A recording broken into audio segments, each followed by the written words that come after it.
Let's mic global news. नमस्कार, let's mic global news में आपका स्वागत है। ईरान बनाम इजराइल अमेरिका टकराव का आज 82वां दिन है। ईरान ने चेतावनी दी है कि अगर युद्ध फिर से हुआ तो कई और सरप्राइज हो सकते हैं और लड़ाई मध्य पूर्व से बाहर भी फैल सकती है। ईरान के विदेश मंत्री और इस्लामिक रेवोल्यूशनरी गार्ड कॉर्प्स ने कहा कि अमेरिका अगर हमला दोहराता है तो ईरान न सिर्फ क्षेत्रीय बल्कि उससे आगे भी जवाबी कार्रवाई करेगा। अमेरिकी राष्ट्रपति डोनाल्ड ट्रंप ने कहा कि ईरान से डील हो सकती है और युद्ध जल्द खत्म हो जाएगा, लेकिन अगर समझौता नहीं हुआ तो बड़ा हमला हो सकता है। इस बीच चीन के राष्ट्रपति शी जिनपिंग ने बीजिंग में रूस के राष्ट्रपति पुतिन से मुलाकात में कहा कि पश्चिम एशिया में लड़ाई बढ़ना अनुचित है। व्यापक युद्ध विराम जरूरी है और बातचीत जारी रखनी चाहिए। उन्होंने युद्ध समाप्ति करने के लिए 4 सूत्रीय प्रस्ताव पेश किया है। उनके 4 प्रस्तावों में शांतिपूर्ण सहअस्तित्व, राष्ट्रीय संप्रभुता का सम्मान, अंतर्राष्ट्रीय कानून का पालन और विकास व सुरक्षा के बीच समन्वय पर जोर दिया गया है।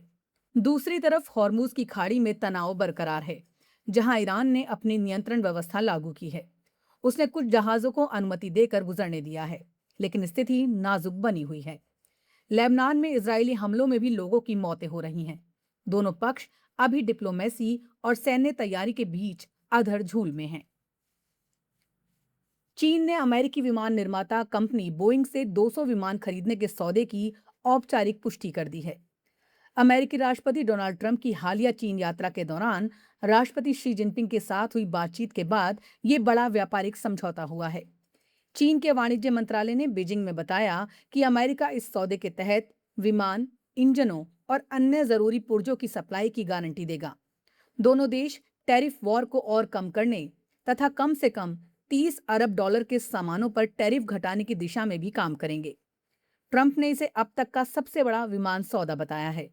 ये घोषणा ऐसे समय में हुई जब शी जिनपिंग रूस के राष्ट्रपति व्लादिमीर पुतिन से मुलाकात कर रहे हैं।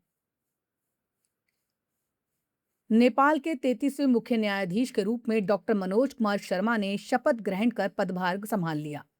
राष्ट्रपति रामचंद्र पौडेल ने काठमांडू के शीतल निवास में उन्हें शपथ दिलाई, जिसके तुरंत बाद डॉक्टर शर्मा सुप्रीम कोर्ट पहुंचे और अपना कार्यभार ग्रहण किया। समारोह में उपराष्ट्रपति, प्रधानमंत्री, स्पीकर समेत उच्च अधिकारी मौजूद रहे। राष्ट्रपति ने संवैधानिक परिषद की सिफारिश पर डॉक्टर शर्मा की नियुक्ति की थी। 1970 में नेपाल के पर्सा जिले के बीरगंज में जन्मे डॉक्टर शर्मा 2019 से सुप्रीम कोर्ट के न्यायाधीश थे। उन्होंने भारत के पुणे विश्वविद्यालय से LLM किया है। उनका कार्यकाल जून 2032 तक रहेगा। बांग्लादेश में बैंकिंग घोटालों, मनी लॉन्ड्रिंग, शेयर बाजार में हेराफेरी और गलत वित्तीय रिपोर्टिंग की वजह से बैंकों और निजी क्षेत्र में पूंजी संकट गहरा गया है।